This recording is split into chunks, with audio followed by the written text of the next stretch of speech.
treneris minėjo, čia turbūt paskutinį kartą turėjom tokią kaip pasikrauti savo baterijas, jeigu galima tai pasakyti. Pirmą savaitę gal kažkiek lengviau treniravomės, antrą savaitę iš tikrųjų labai padirbom rimtai, ruošėmės fiziškai, gana stipriai padirbom.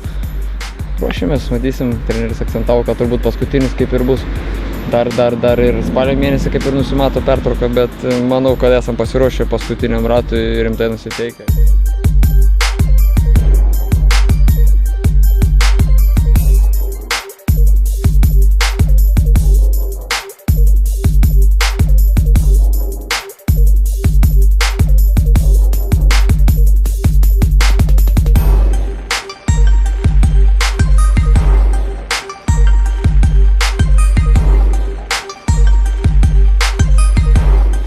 Iš tikrųjų, jie tokį įdomų futbolą žaidžia, gal net kitokį negu mes ir mums tai kartais būna galbūt ir neparanku. Matėm prieš tai varžybas, labai sunkiai sekėsi, labai tokios, kaip pasakyti, tokio labai kontaktinio futbolo jie propaguoja, tai matysim, mes bandysim savo futbolą žaisti, bandysim primesti savo kažką, bet aišku, turbūt visi suprantam, kad bus sunkios varžybos.